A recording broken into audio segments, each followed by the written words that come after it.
to convey to His Excellency the President our appreciation for his enormous contribution to the judiciary transformation agenda, which has been the hallmark of my administration. When I came to office, the judiciary budget was a paltry sum, 198 billion. Somebody needs to do some simultaneous equation for me and tell me what percentage of the budget it is, or it used to be. I need to know. And what percentage of the GDP that one was. As I speak now, when we talk of the pursuit of our transformation agenda, when we speak of the many visible changes, when we speak of the number of judicial officers having catapulted, say in the case of the High Court, from 50-something to close to 100,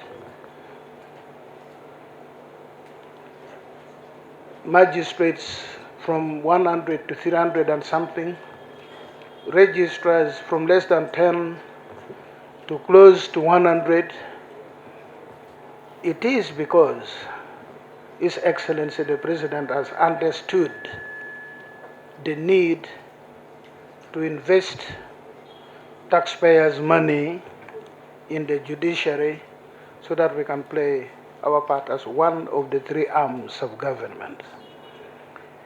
So please kindly convey our appreciation to His Excellency the President. I would have wanted to say this to him, but he's not been able to come.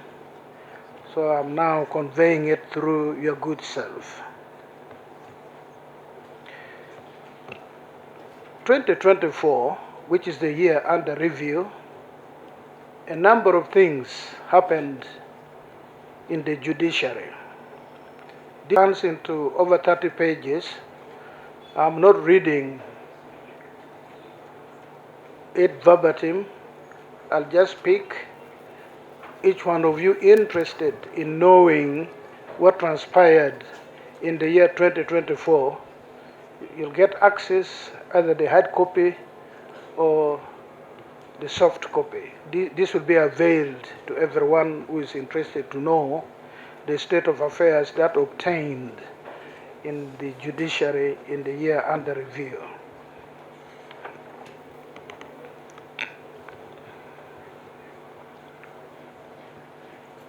We performed better than the year 2023.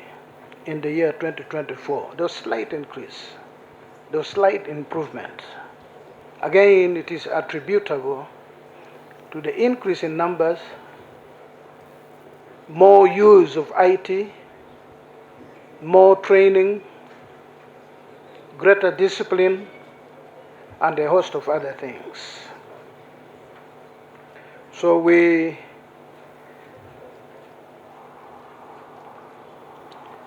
of the cases that were before us, we were able to dispose of 59.6. When I was in primary school, we wouldn't say 59.6. We would take it to the nearest whole number, and this would be 60.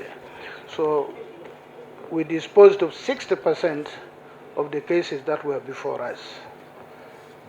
Given the challenges we have, I think this is a recognizable contribution in case disposal endeavor.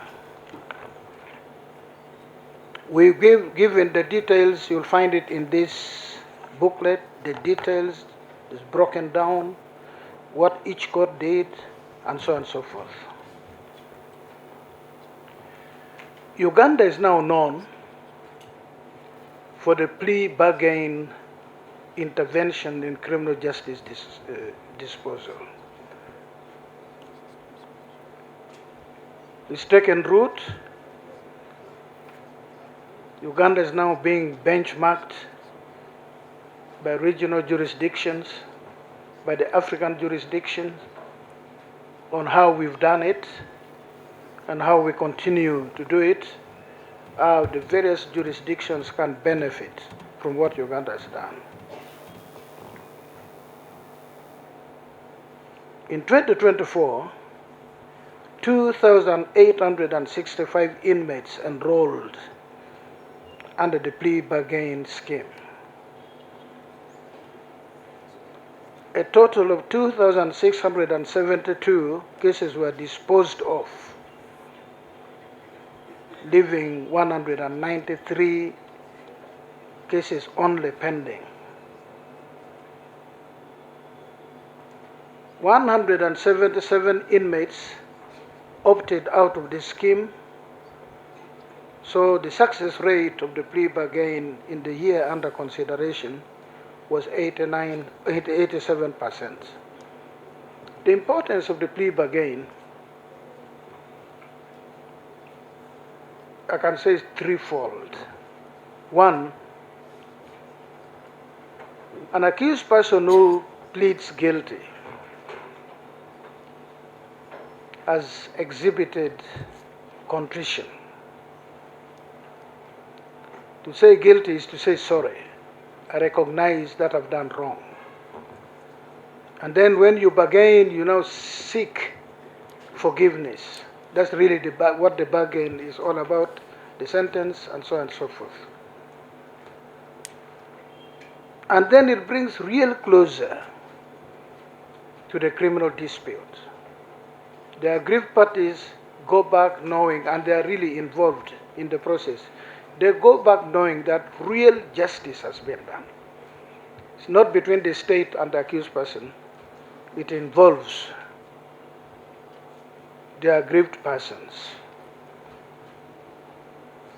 And for the Ugandan judiciary to dispose of 2,800 criminal cases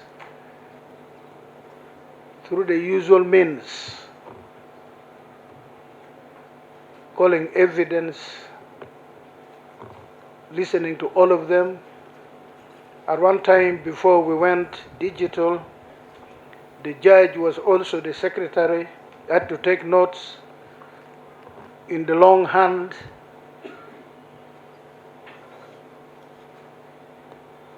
To complete 2,865 criminal cases would take years. This was done in 1 year. Then the cost of conducting criminal cases through the plea bargain is a huge relief to the taxpayer.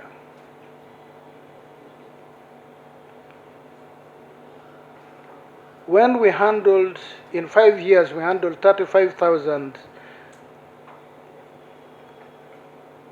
cases under plea bargain. It cost us 10 billion to do that.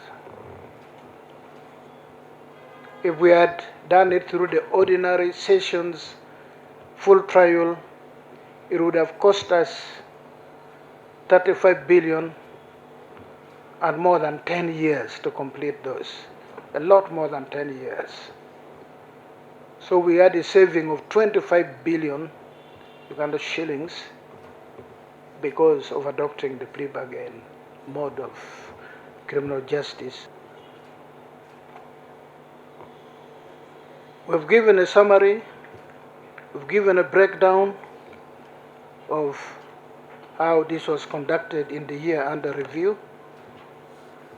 Then for the small claims procedure courts, we have expanded.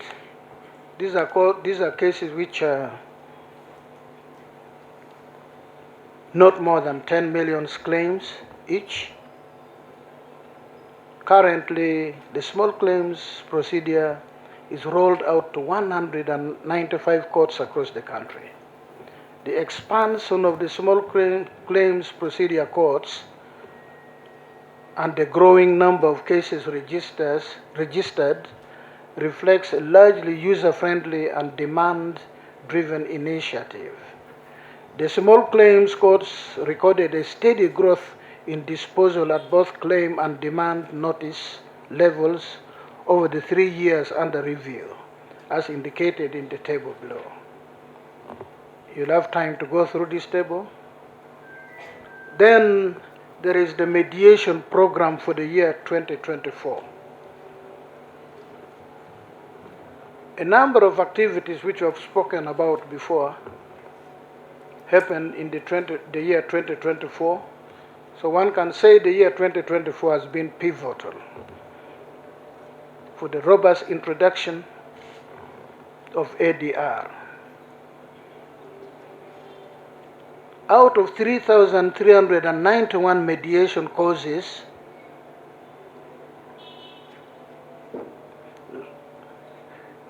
out of the 5,708 mediation causes registered, we completed 3,391. Out of the 3,391 causes which were disposed of, 2,028 were fully settled. 127 were partly settled. 1,197 mediations failed. 2 mediation cases were closed due to non-attendance of the parties, and 37 were withdrawn, and 14 were closed due to mediation time lapse. This translates into a success rate of 59.8%. Let me also say, the mediation were not only with regard to trial cases. It went up to appellate court. The Court of Appeal was able to resolve some matters through mediation. This is a very good pointer about the importance and success of mediation. Enhancement and advancement of the human resources. Our human resources have been expanding through new recruitment, incremental and replacement basis, and then regularization in the service. We had new appointments and promotions. The list is given.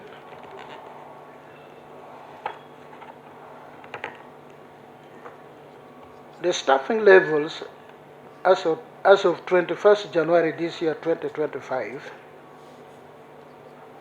records the judiciary having a total of 689 judicial officers, being 100 justices and judges and 589 magistrates. I set out the record. The Supreme Court has an approved structure of 11 justices, 10 have been filled. There's 1 vacancy. I'm made to understand 1 has been nominated to fill that 1 vacancy. We are very happy to hear this. Justices of the Court of Appeal, which serves also as the Constitutional Court, the approved structure is 35. 13 places have been filled. I'm made to understand there are new nominations to fill the vacancies. The High Court judges, the approved structure is 151. We were at 77 as of 1st of January this year, but I'm glad to report 21 nominees for High Court have been determined, and the matter lies with the Speaker of Parliament The lower bench, we have one chief registrar, so there's no vacancy as of now. There might be one in the next few days. We have 11 registrars out of 12. It's one vacancy. We have 42 deputy registrars out of 80. We have 24 assistant registrars out of 40. We have 100 chief magistrates out of 160.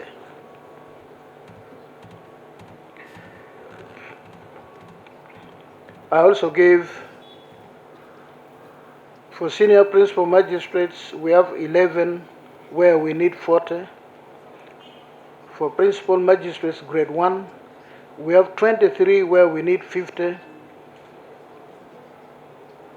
For magistrate grade 1, we have 332 where we need 514. Magistrate grade 2 is being phased out.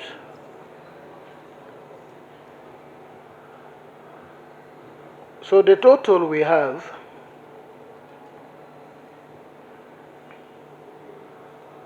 the approved judicial structure would be 1,164. Only 58% has been filled, leaving a vacancy of 489. From the table, which you will be able to read, it can be seen that in spite of the vigorous efforts and recruiting staff, the current judicial officers only constitute 51% in the upper bench and 60% in the lower bench out of the approved structure. This is partly because of the retirement and death of some judicial officers over time, and the fact that others are promoted from one rank to another, which in effect makes no addition to the staffing level. It is therefore desirable that in the short term we should recruit more staff to about 80% of the staff structure to realize the desired impact. Capacity building of the judicial officers. The Judiciary has continued to prioritize capacity building of its staff through training of judicial officers in relevant fields and emerging trends that are critical to the administration of justice. The trainings conducted include: 1. Induction of all newly recruited justices, judges, registrars, and magistrates. 2. Training of judicial officers in adjudication of communication-related offenses, sexual and gender-based violence offenses, climate change and environmental offenses, ICT and tax system in Uganda, trafficking in persons, cybercrime, child psychology and development, among others. Retirement. I give a table of the number of judicial officers who have retired, and we hosted those who have retired and remembered the good job they have done. Now, many of you should be able to know, and for those of you who do not, I would like to announce that the Honorable Deputy Chief Justice will be retiring in April this year after an illustrious over 40 years of judicial service to his country.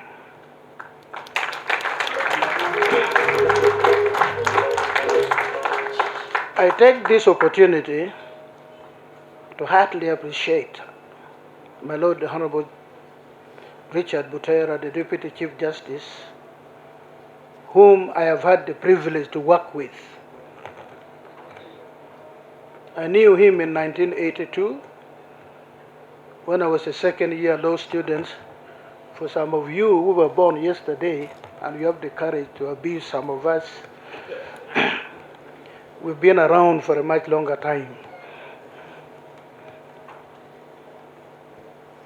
He was a tutorial assistant, and he assisted us in commercial law too, together with the now retired principal judge, Yorokamo Bamwine, who helped us to understand the law of torts. I admire justice, and you have your immediate subordinate, your deputy, in the persona of Justice Richard Butera. You are a very fortunate person.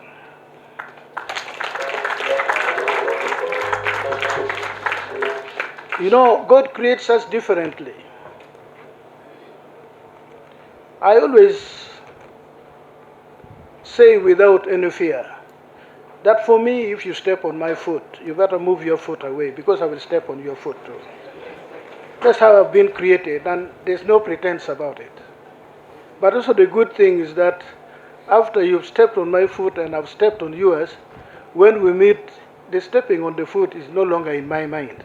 We now meet and life continues now positively. When things are tense, when the climate is not favorable, when there is belligerence abounding, Justice Richard Butera has always been a cooling presence.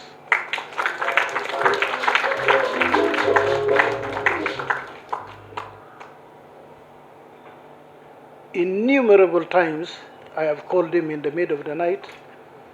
My Lord, for some reason I'm not able to do this. Please step in. And in the morning he's there to do it. No excuse. And he goes and represents the judiciary as if he was prepared for 1 month. He is not given to any pretense. I don't know, my Lord, if you have any ambition in life, I don't know, except to do good. I don't know if that is an ambition, that is an attribute.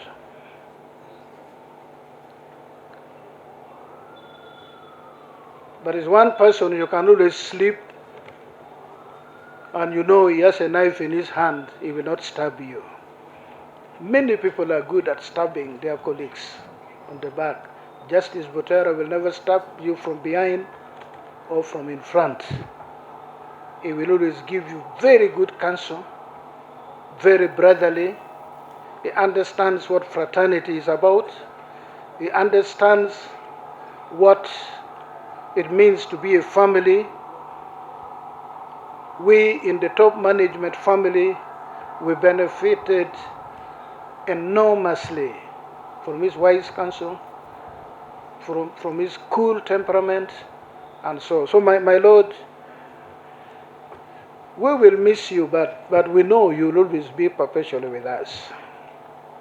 He is the person who headed the committee for the building of alternative dispute resolution in the Judiciary of Uganda. I gave him the task, he took it up.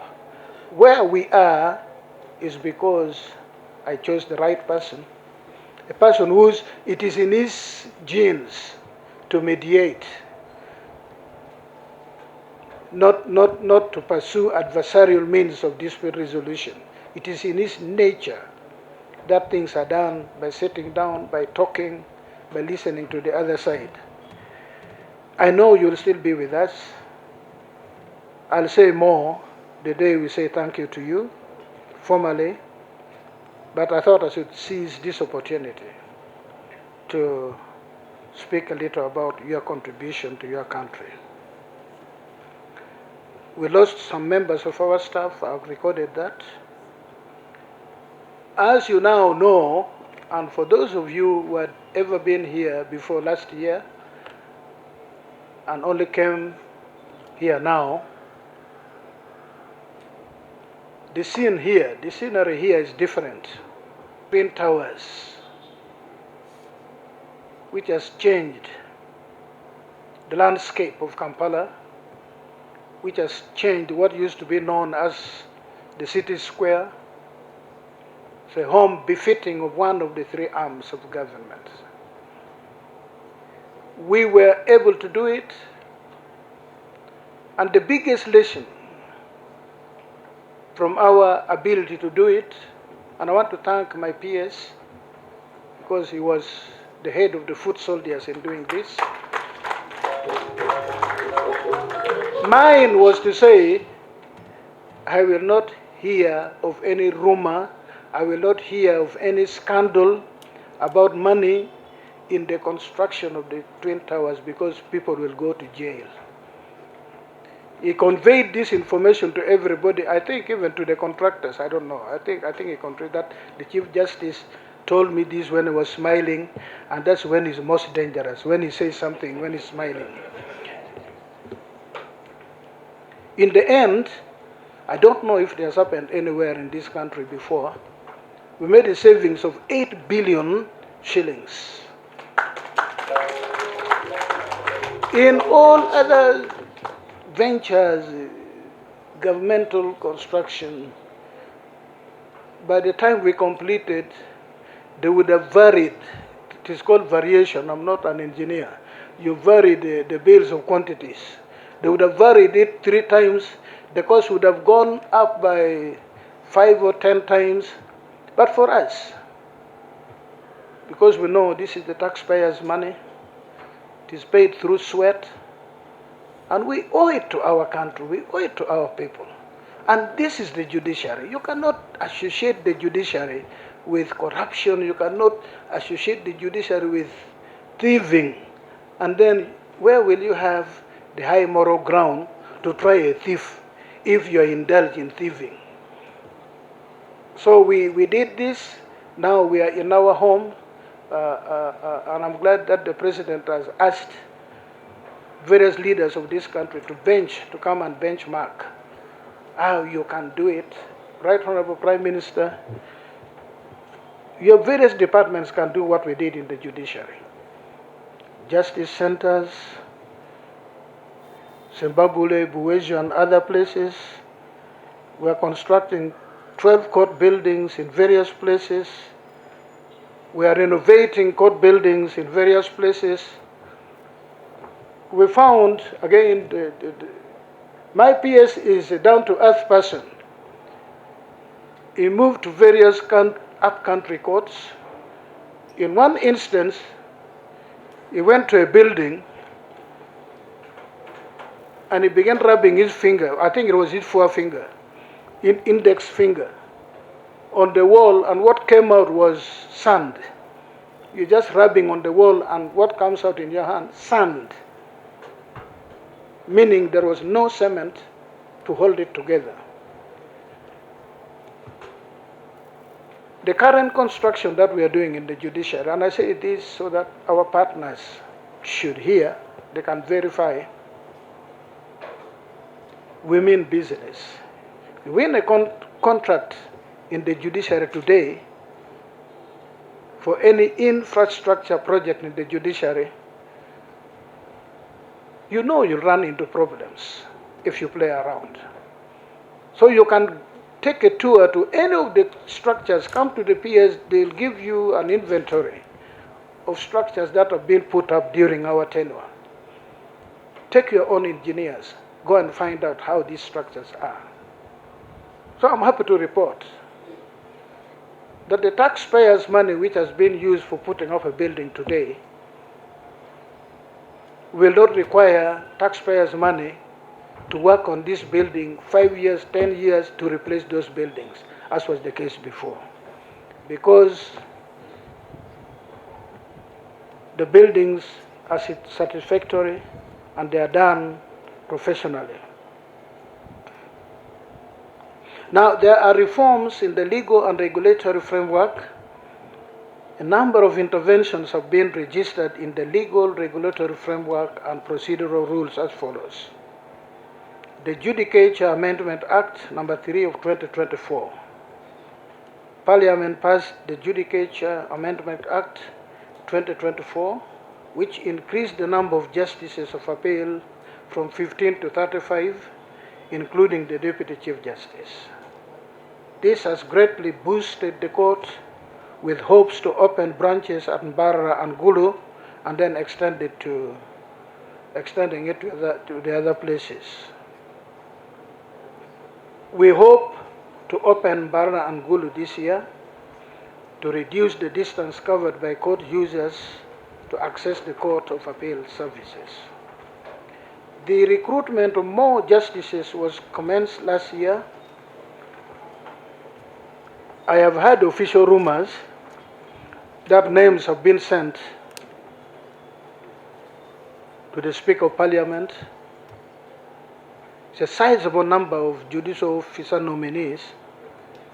When the process is concluded and they are sworn in, it will greatly impact service delivery by the Ugandan judiciary. There is the Magistrates' Courts, in bracket Magistrates' Courts and Magisterial Areas, close bracket instrument, 2024. In furtherance of our dream of bringing courts nearer to the people, countrywide consultations were carried out, resulting in the enactment of the Magistrate Courts and Magisterial Areas Instrument 2024. The instrument was gazetted on the 23rd of February last year as statutory instrument number 11 of 24. Under this instrument, every district in this country has a chief magistrate. In other words, every district is a magisterial area. It will have a chief magistrate's court, and every county constituency will have a magistrate grade 1 court. We have already established more courts, and we are looking for funds and more manpower to operationalize more courts across the country. 3. The judicature, in bracket electronic filing service and virtual proceedings, close bracket rules, 2024. The Rules Committee considered and passed the judicature, electronic filing service and virtual proceedings rules, 2024, which are pending gazetting. These rules will enhance the use of ICT innovations within the judiciary and will therefore enhance case management and performance of judicial officers. The rules provide, among others, for the following e-services. 1. Use of technology in court processes. 2. Electronic register and electronic filing. 3. Electronic service and exchange of documents. 4. Virtual proceedings and virtual hearing procedure. 5. E-signing and sealing of judgments and court records. 6. E-auctioning, E meaning electronic. 7. Digitization of case files filed physically. 8. Electronic archiving and transfer of case files. Number 6. Automation of courts. The Electronic Court Case Management Information System, ECMIS, is currently being successfully implemented in 13 court stations, which are the Supreme Court, the Court of Appeal, 6 High Court divisions, Luwero High Court, 3 Chief Magistrates Court, namely Mengo, Buganda Road, and Standards, Utilities and Wildlife, and LDC, Magistrate Grade 1 Court. The implementation of ECMIS has given rise to the following. 1. Rollout of ECMIS has increased the case filing rate to 20.6% in the courts operating ECMIS. The average case completion rate has also increased at a rate of 17.5% in the courts operating ECMIS. ECMIS has increased non-tax revenue collection from 5 billion to 9.2 billion. B. Video conferencing systems. The judiciary has continued to enhance the capacity of courts to handle cases online through the installation of video conferencing facilities. A total of 17 video conferencing systems are installed in the courts as follows: 1. Supreme Court, Court of Appeal, High Court at Kampala, Commercial and Criminal Division, 11 High Court circuits, namely Mbarara, Arua, Masindi, Masaka, Jinja, Soroti, Lira, Fort Portal, Kabale, Mubende, and Bale. Buganda Road Chief Magistrates Court. Internet coverage. To improve automation of courts, the judiciary embarked on extension provision of internet to the courts. By the end of the year 2024, the coverage of internet in the courts across the country stood at 46%. The other events that occurred in the year 2024, we had our annual Judges Conference.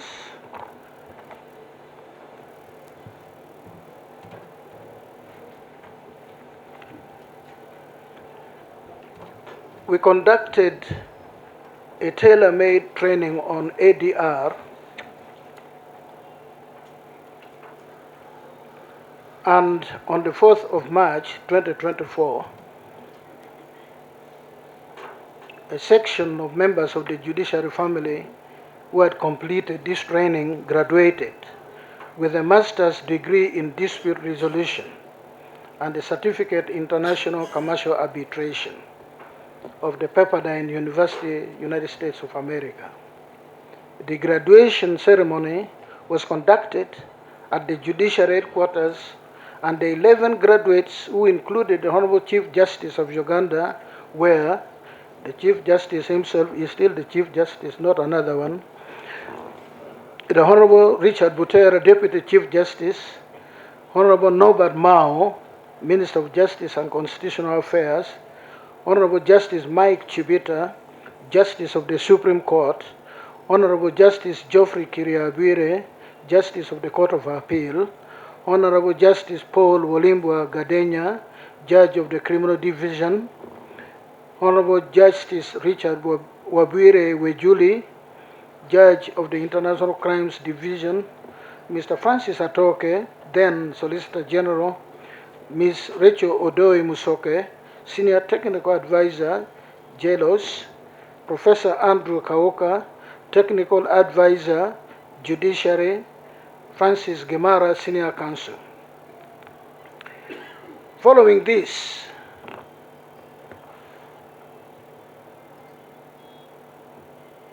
we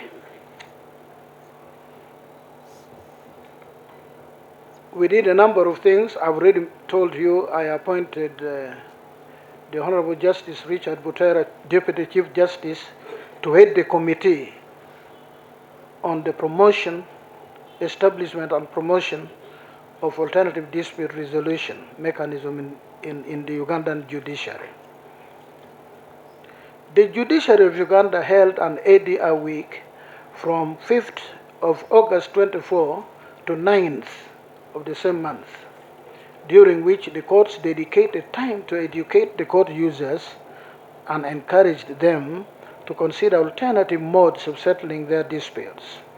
This was part of the ADR series that started with the plea bargaining conference held in June last year and the plea bargaining camp that was held in Ugandan prisons also in June. A total of 10 courts participated in the settlement week. These were the Court of Appeal, Land Division, Civil Division, Family Division, Commercial Court, Mukono High Court, Masaka High Court, Gulu High Court, Makindye Chief Magistrates Court, and Mengo Chief Magistrates Court. The targeted output of the settlement week was 200 cases. This target was surpassed. A total of 847 cases were cause listed, out of which 235 cases were successfully mediated. So we achieved more than 100%. You sit for an examination and you get more than 100%. I don't know if there is any grade better than A. So that's what we achieved. Maybe A triple plus. We've given the breakdown.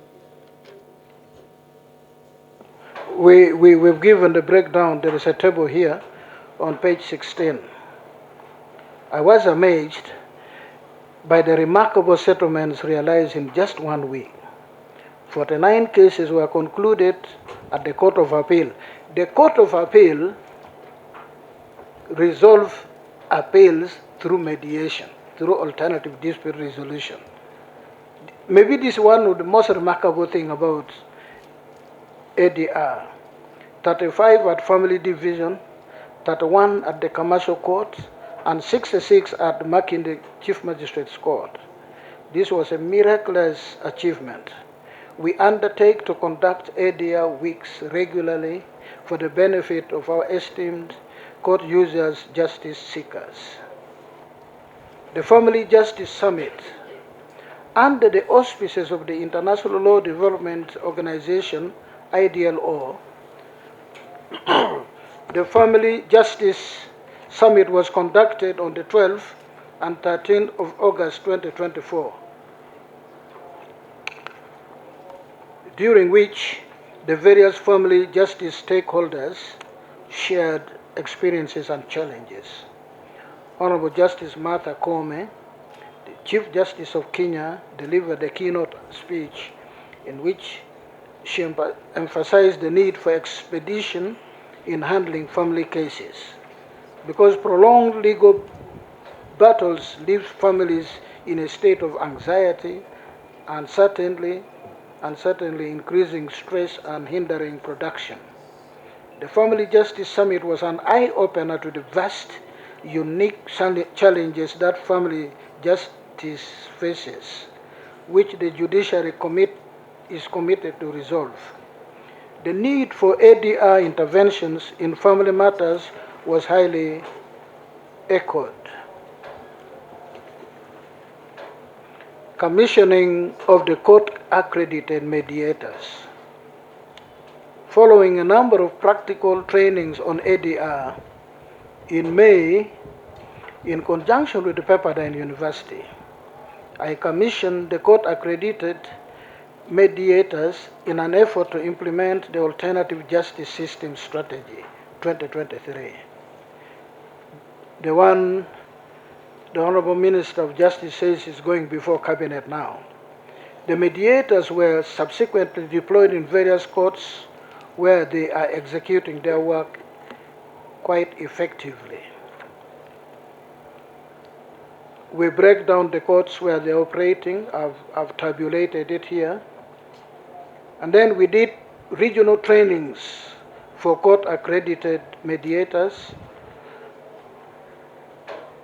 National Court Open Day.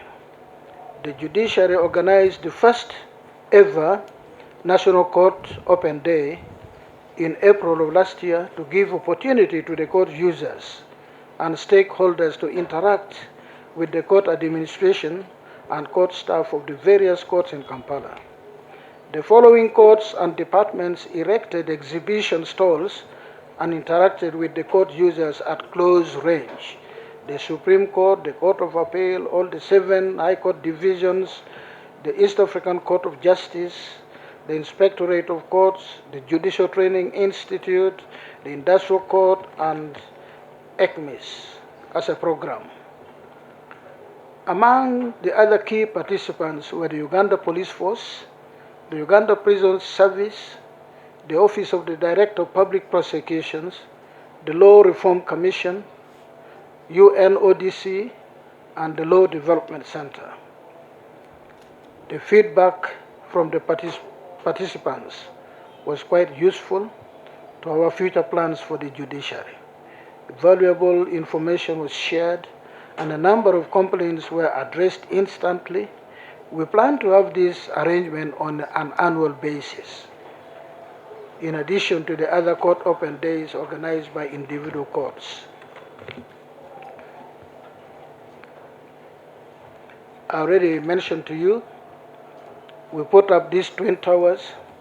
The President commissioned it last year in April. I've already given you the story of the twin towers, what was done, and why it stands out as an example of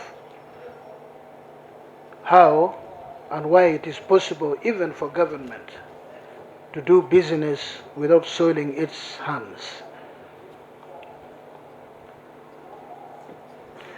In these two structures, it is a state-of-the-art court building.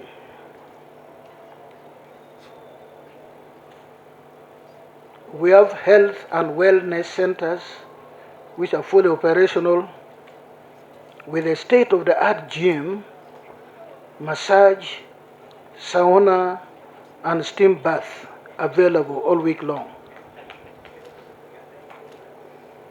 Honorable Minister, you can come to the PS and he'll be giving you a card so that you walk in and enjoy all these things. Where you don't suffer the other Lugambo, you come here and the attendants are highly trained and experienced in the job. I invite your lordships to join us and reap the benefits of these important facilities. Right Honorable Prime Minister, again extend our appreciation to His Excellency the President of Uganda, because when the idea of putting up these twin towers came up, he said the Ugandan taxpayers must put up this building. So every coin that went into putting up these two structures was from our URA collected funds. It did not come. Benchmarking visits by sister judiciaries. The Ugandan judiciary has grown. We've really improved in many areas. We are now a destination point for other jurisdictions. Kenya, Malawi, Zambia, and others. Others are still planning to come. Coming to know, how have you done it? How have you been able to do this? So we intend to continue like this. For example, in May this year, we are hosting an international conference on commercial justice, which brings together jurisdiction in the African continent, here in Kampala.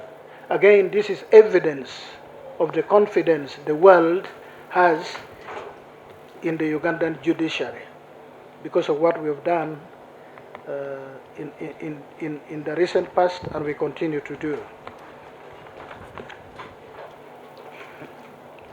We have operationalized various judiciary committees, a whole range, 10 of them: Planning, Development and Finance Committee, Case Management Committee, Law Reform Committee, Anti-Sexual Harassment Committee, Performance Management and Awards Committee, Disciplinary Committee, Information Committee, Communications Technology and Documentation Committee, Integrity Committee, Human Capital Development, Gender and Equity Mainstreaming Committee, and Audit Committee. The Audit Committee is chaired by a retired judge. We thought it would be better that way than having it as an internal matter. So with these committees effective, up and running around, it can only add to the performance, the better performance of the judiciary. The commemoration of the Chief Justice Benedicto Kewanoka, this is an annual event which we know will continue to do it in memoriam. At the last function, the retired Deputy Chief Justice Seth Manyindo and retired Principal Judge James Ogola, both of whom, after retiring from service of the judiciary, became chairs of the Judicial Service Commission. They were awarded the Benedicto Kiwanuka Rule of Law Award 2024 for their outstanding contribution to the administration of justice and rule of law in Uganda. Uganda is a member of the Southern and Eastern African Chief Justice Forum. We held a conference here last year. We also conducted benchmarking trip to Tanzania.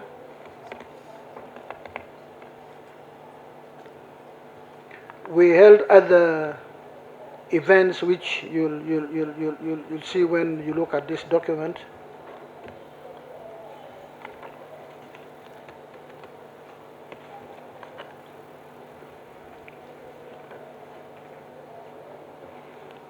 Challenges and in spite of the numerous achievements registered during the year 2024, the judiciary has grappled with the following impediments. 1. Inability to raise quorum at the Supreme Court. Right Honorable Prime Minister, we had hoped that Parliament would enhance the number of members of the Supreme Court to a minimum of 15. Most unfortunately, this was not done. We remain at 11 for the structure, but we have been at 10, but effectively 9. This is not easy. I need to explain to you as a lay person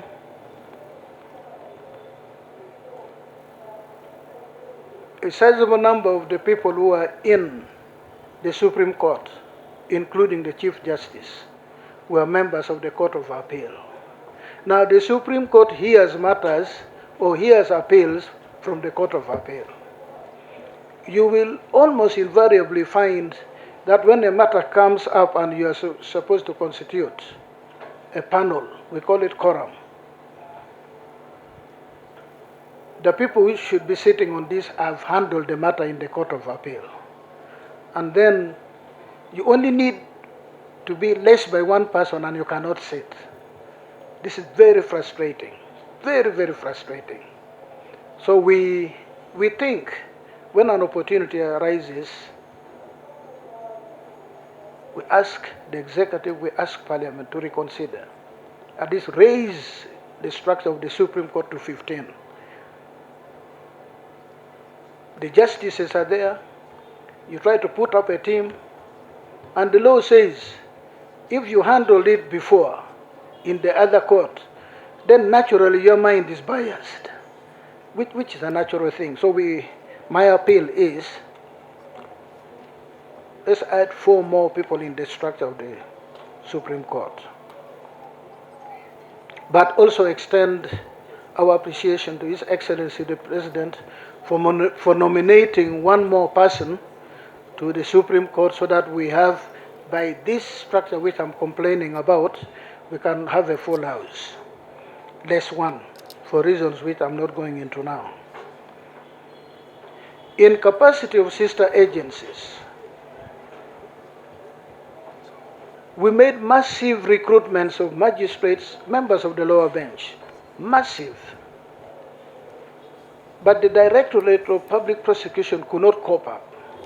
At one point, I had to forfeit my own funding to support the Directorate of Public Prosecution to recruit staff. So there are many of our courts without prosecutors. They only handle civil matters. Criminal cases are had 40 kilometers away, 60 kilometers away, and it is not easy for litigants. So again, I make the plea for the Directorate of Public Prosecution, for the Office of the Attorney General. You can't give me a V8. I hope I'm saying it right. I'm not an expert in types of vehicles. To take me to Moroto, it will not break down on the way, but you've given me fuel which stops at Katakwi. Now you're not helping me to reach Moroto. I will drive from here very happy. I reach Katakwi, I am done, and there is no fuel station. The last fuel station is in Iganga. So we've done nothing really. So I'm asking that let us have commensurate support. The support which is being given to the judiciary should be given to the chambers of the Attorney General, should be given to the Directorate of Public Prosecution, so that we have effective service to the Ugandan people who seek justice.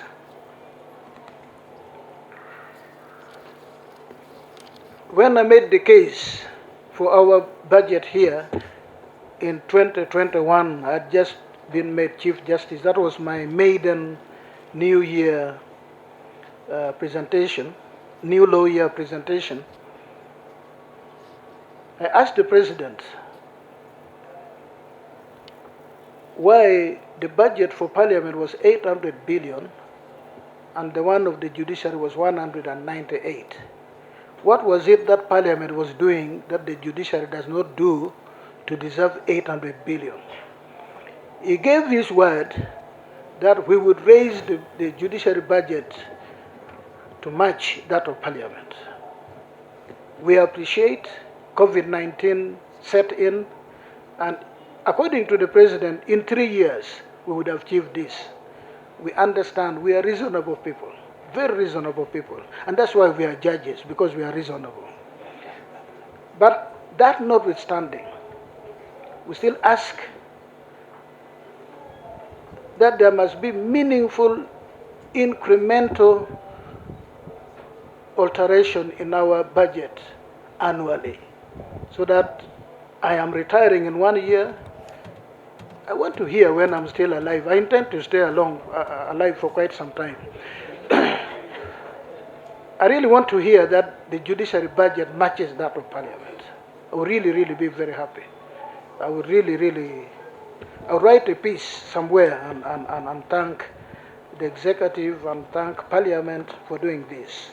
The low wages of administrative and support staff.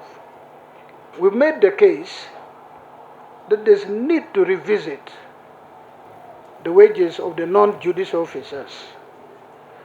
The judicial officers are fairly taken care of. Of course, it's not enough, but fair. It's fairer than either two. We think this should be matched by attending to the non-judicial officers. The judicial officers alone will not work. The clerks, the secretaries, and the other persons who are in administration. This area needs to be revisited. 5, Right Honorable Prime Minister, there is this cancer. I do not know where it is coming from. I do not know why it is happening now. It is a trend, very dangerous trend, where people relish, people find pride, people think they have greatness in attacking instead of criticizing judicial officers. Name them and say unthinkable, unprintable, the type of thing you will not say near your sister, near your mother, but they will say it openly. I cannot repeat those words. They are in the public domain.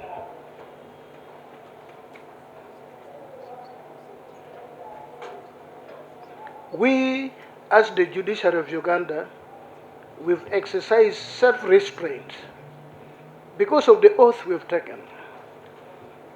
We've taken oath to render justice without fear. Even when they insult us, that should not intimidate us. to render justice without favor,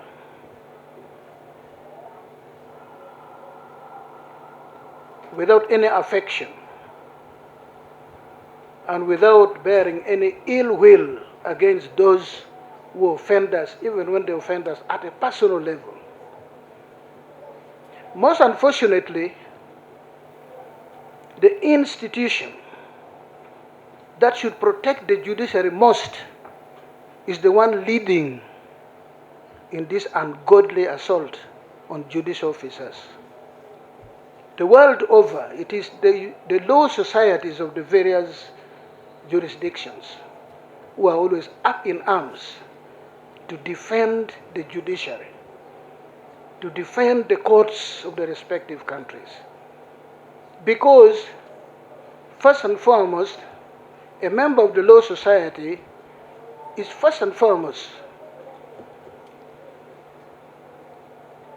responsible to the courts of the land.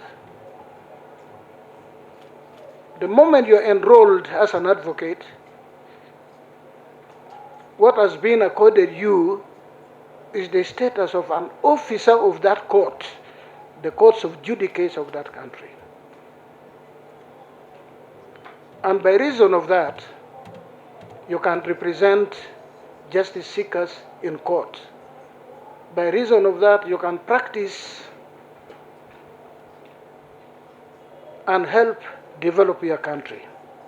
Now, when the leadership of a law society is the one taking the lead to drag judicial officers into the mud, is the one, just because a decision has been made which you're not happy with, and then when a decision is made which you think favors you, you're all over the place thinking the decision was made for you. Judges do not make decisions for any person. They make decisions in accordance with their understanding of the law. If the law favors you, it is the law that has favored you, not the judge. If the law does not favor you, it is not the judge who has not favored you, it is the law that has not favored you. Indeed, many times, including me, we make decisions which are wrong. When we look at it later, we say, oh, how did I miss this aspect? It is part of the responsibility. And that's why the law provides for a higher court to mark my script, to tell me, and they normally use very flowery language when they are rebuking you, with the greatest of respect, when they are tearing your judgment to pieces. I would want, in the few months that I am at the helm of this institution, to hear that the leadership of the Uganda Law Society, the members of the Uganda Law Societies, justice seekers, know and understand the difference between criticism and abuse. The difference between constructive criticism and vulgar, uncouth, primitive assault on members of the judiciary. We can only restrain ourselves for a while. But if the judiciary, if we sit down as judges and make a decision, there's only one loser. It is the Uganda Law Society that would lose. If we say we are not giving audience to any member of the Uganda Law Society, you'll be out of business. But we believe there are still reasonable people, even in the Uganda Law Society. We believe even Saulo can become Paulo. We won't adopt the principle that even me, I will not throw the first stone. We have all wronged one another somewhere in our lives. My appeal As an elder, somebody who became a lawyer before many of you who are abusing us were born, I think nobody even thought you would be born anyway. Search your individual souls. Have the courage to own up for the wrongs you've committed. It is possible, easily possible, and we are willing that we begin on a new slate, clean slate. But that comes about if you own up and you offer apology. If you don't apologize to Justice Owindol, it doesn't matter. But please apologize to Justice Musa Sekana. Because what you said about Justice Musa Sekana, I mean, nobody in their right senses, only somebody who deserves to be taken to Botabika to have the head examined could say those things. I hope this is the last time I speak about it. Hope this is the last time I speak about it. Because next time we will respond. And if we do respond in like manner, there's only one loser. The judiciary of Uganda will not lose. Individuals in the Uganda Law Society will lose. I hope it doesn't come to that. The ball is right at your goalpost. You either take it or you allow it to go to your net. That is my challenge. I think that is the gravest thing that has happened during my tenure as Chief Justice of Uganda. It has never happened before. And many times I ask, is it because I am the Chief Justice?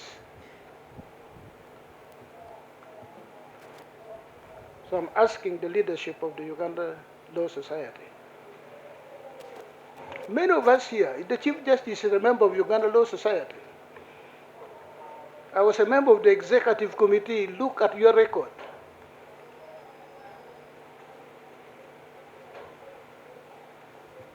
I've never had anywhere in the world anybody being given a medal for abusing others. I've never had. Maybe it is, or entering the Guinness Book of Record for being foul-mouthed. So I hope this is the last time I speak about it, because I will not, again, I will take action. This is not a threat. I will take action. But I've left the door wide open, all the windows are open. Please, you know what you need to do. We can start on a clean slate. I give you my word.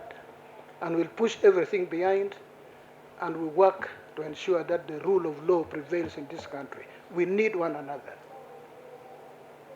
I would be disappointed if members of the Uganda Law Society do not criticize us. Then I would ask the question, what are you doing? There are many, many ways, because when you are criticized, first of all, it means you're doing something. And in somebody's perception, you're doing it wrongly. Somebody's looking at what you're doing through a different lens. So we want you to criticize us. We want you to have constructive engagement with us. This is our country. It doesn't belong to me. The country does not belong to the president of Uganda, doesn't belong to the vice president, does not belong to the speaker, does not belong to the chief justice, except they as part of the Ugandan population. It belongs to all of us. This judiciary you need, you try to pull it down. Where will you run to? Where will you run to? You'll need it. You'll need it someday.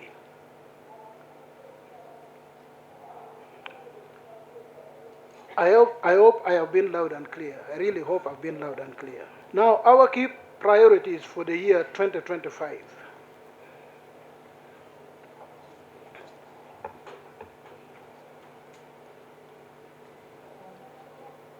Recruitment of more judicial officers,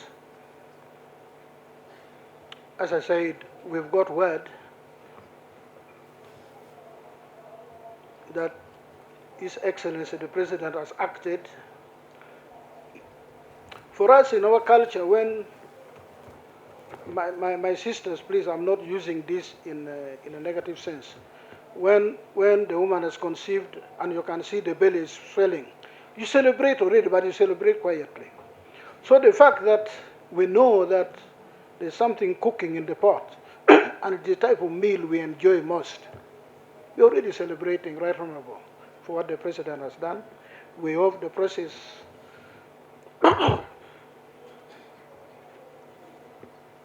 is expedited, the speaker and her team finishes so that we can have these appointments and we get to work.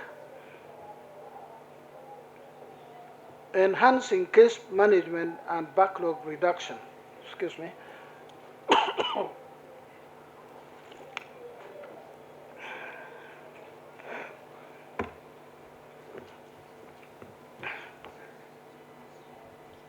I sent the Deputy Chief Justice recently, together with the Principal Judge, to Tanzania to benchmark how has Tanzania succeeded in taming this monster called case backlog. My lords, you look at that report, but one of the things is, one of the findings blames me. For me, Judge X say, I'm going for this, Dubai, I'm going where I endorse. I'm now going to change. You want to travel out of the country, I need to know how many judgments are pending. You must now tell me. That's what they do in Tanzania. It's no longer free fall. It's not going to be a free ride. So I'm going to implement this. Yeah. That, yes, you want to travel. There are exceptional cases, but many of those travels which I've been very kind about, it will change. You want to travel, yes. How do you stand? So I throw it back at you.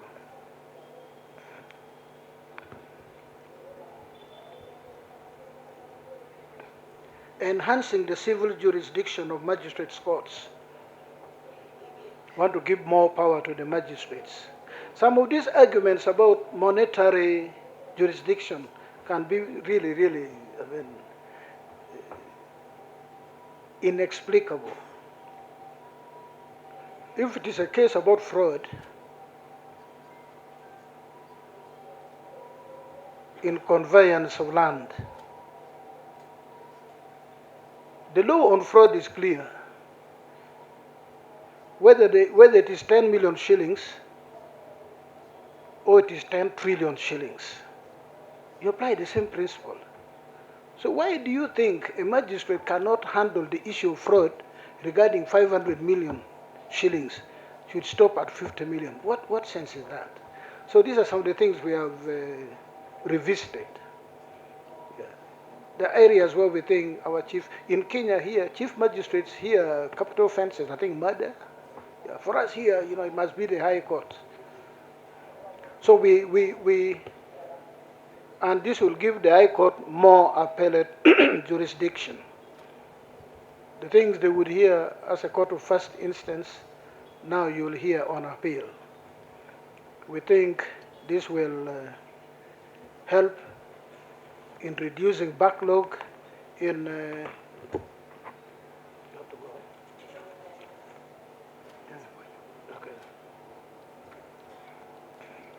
okay.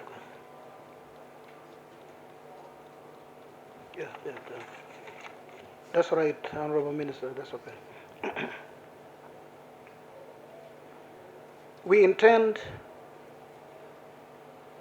to make alternative dispute resolution a more robust feature of our justice delivery. We actually want it to take over. In the United States, the last time I checked, was the largest economy in the world.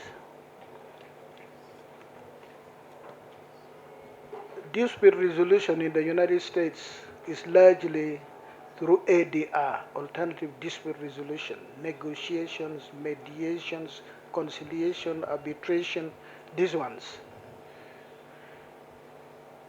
For us, we are just introducing it. But the good thing is that it is in our African culture. All those factors in our African culture, we are going to formalize that so that ADR becomes the major form of dispute resolution. The alternative dispute resolution should be like 10% of all the disputes which are done here. That would be good for our people. That would give our people real justice. That would allow our people to access justice timely and more meaningfully.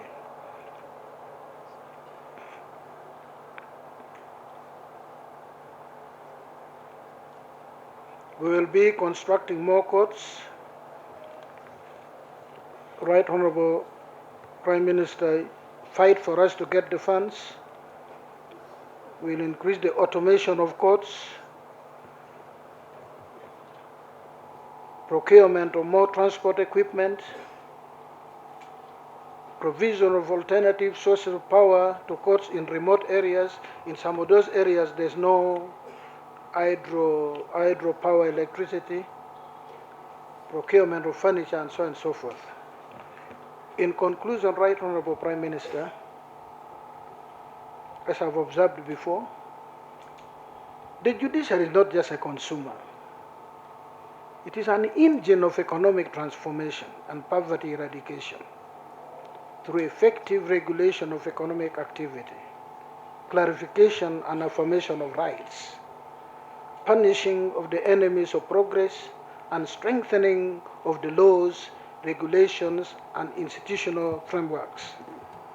The judiciary is a key player in providing an enabling environment to foster economic growth, promote wealth and job creation, as well as investment and competitiveness in the region.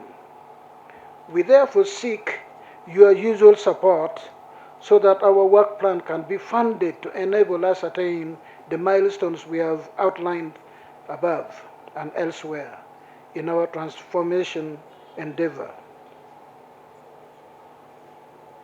I wish to applaud Your Excellency and your Cabinet, the Parliament of Uganda, the Minister of Justice and Constitutional Affairs, and the Minister of Finance, Planning and Economic Development, and the National Planning Authority, among others, for your insurmountable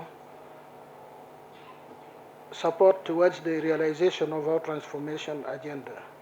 Allow me to extend further appreciation to the Judiciary top management, the Judiciary Council, the senior management and staff of the Judiciary, who have tirelessly dedicated their time and energy to ensure that the Judiciary shines. I also wish to pay special tribute to our development partners and friends, and all of you who have contributed to our success in one way or the other. We heartily appreciate your support to the Judiciary and to the people of Uganda. Thank you, and thank you very much. Thank you very much. The Right Honorable